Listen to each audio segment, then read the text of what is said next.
It's team selector time. Chelsea versus Liverpool Carabao Cup final at Wembley Stadium tomorrow.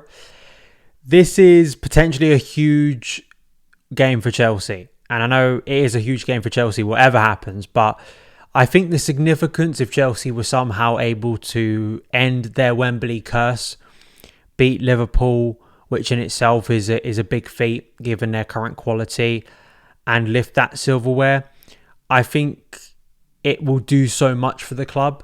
And I hope that the players are not overawed by that potential significance. And if Chelsea do achieve that, we see that come to fruition. Like, it doesn't mean that Chelsea lifting the Carabao Cup tomorrow resolves all of our issues. All of the frustrations and disappointment we've had over the past 18 months goes away, and Chelsea are now a perfect club again. But I think it would do a lot to alleviate a lot of the stress and a lot of the concern, and just give fans a very authentic, happy day that would make people realise and remember the good times at Chelsea. And I have seen people pointing this out as well. I mean, as much as we've criticised Chelsea this season, as much as we've bemoaned the situation Chelsea are in, the fact that we're still in a cup final kind of tells you something again, that, you know, Chelsea are a pretty weird club at times.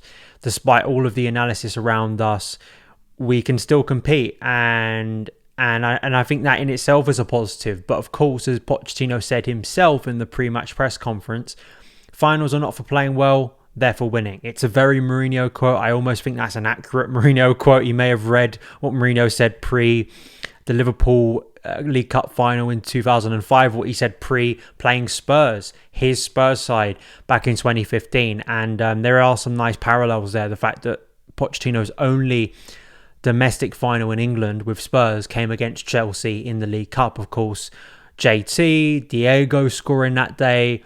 One of the last two times Chelsea won a domestic cup final at Wembley, the last one being against Man United under Antonio Conte in 2018. It's been a very long time, and it's hard to know why Chelsea have been so bad at Wembley, because we're talking about different players here. Not all of those teams were exactly the same.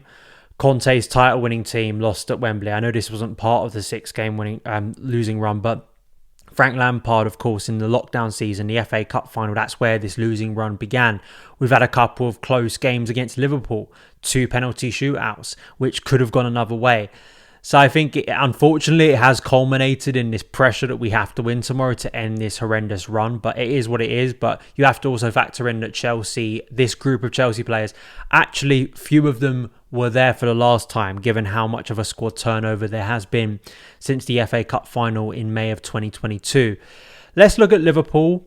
There wasn't a lot to go off with Pochettino's press conference, to be honest with you.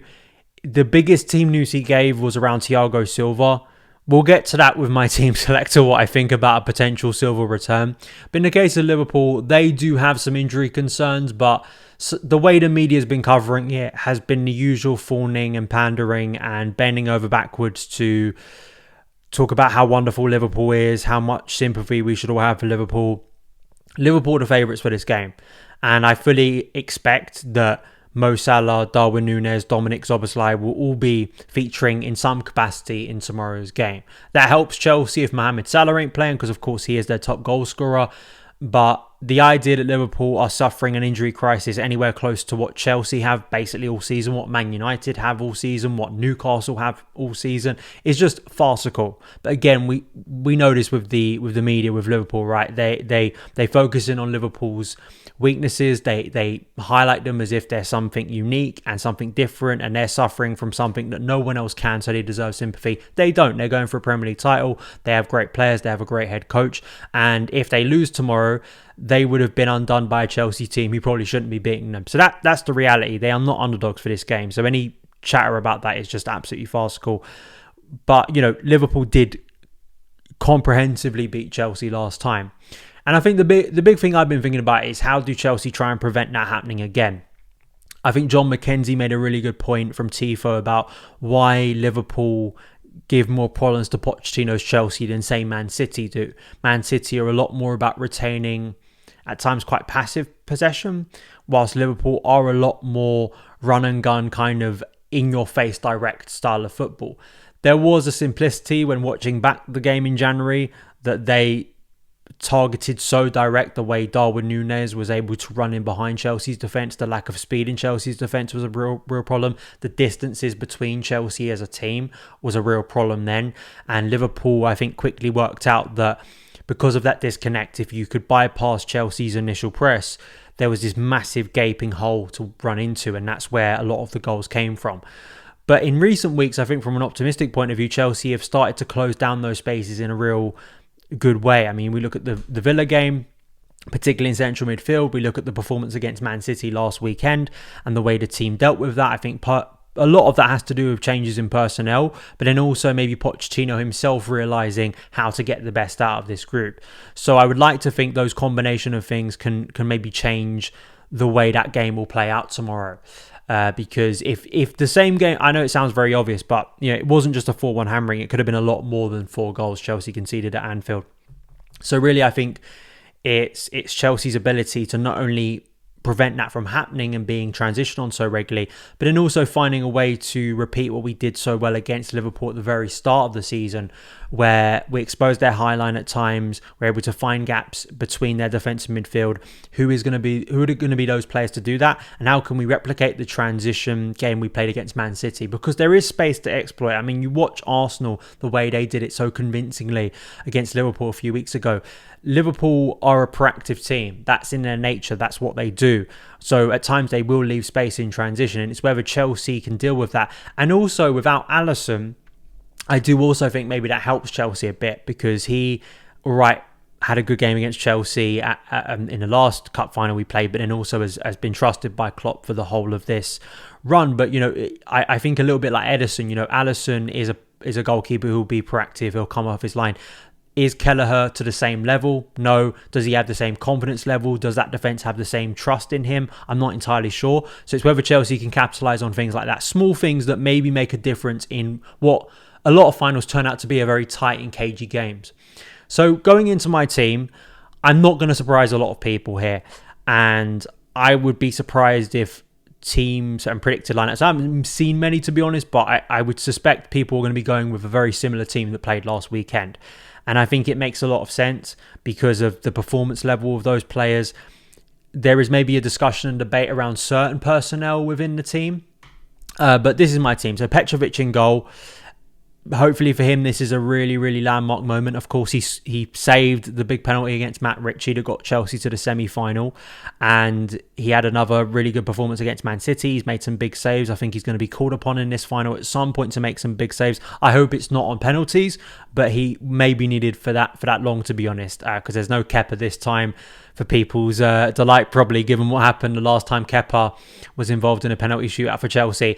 Then in defence, Malo Gusto, love him as a player, trust him explicitly. He didn't start against Liverpool last time, and I think that from a transition point of view, from a creative point of view, he's shown his ability to make things happen in the final third, but defensively too, up against some very good forwards like Doku last week. I mean, I just thought a brilliant performance, and he's going to be ready for this game.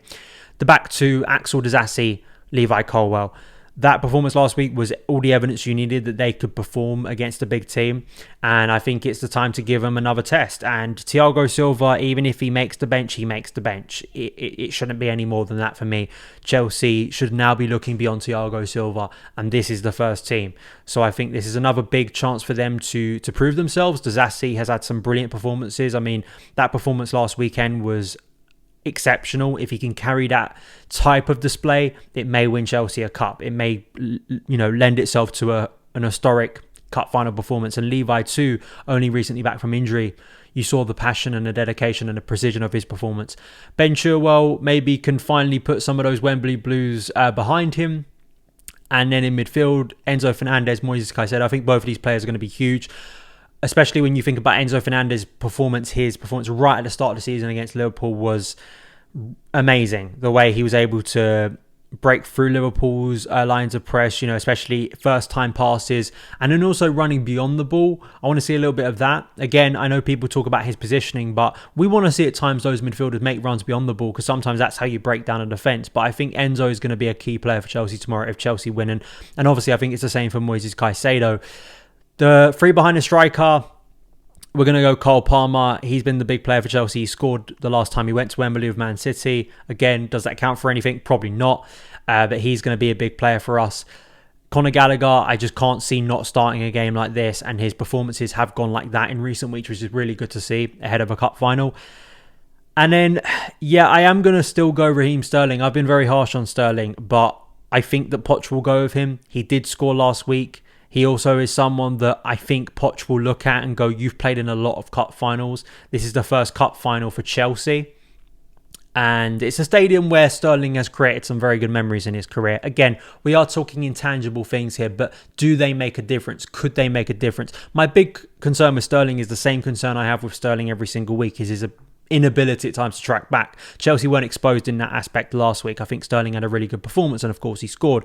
But we can't have what we had last time against Liverpool, because down that right especially, Chelsea were really exploited in a bad way. And you've got to remember that was a Liverpool team without Mohamed Salah, their best player. So that in itself is a problem, but I think Sterling will start.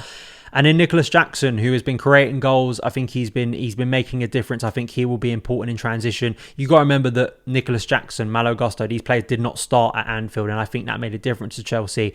Nkunku, I know for some people will be a player that they want to start and maybe would play that in a similar way, Carney Chukwuemeka role, that player in between Liverpool's defence and midfield to try and thread things together. And again, it's like big game, big players. Nkunku, you've bought him for kind of big occasions, but he hasn't been starting games for Chelsea. And I still think they're being very, very cautious with him.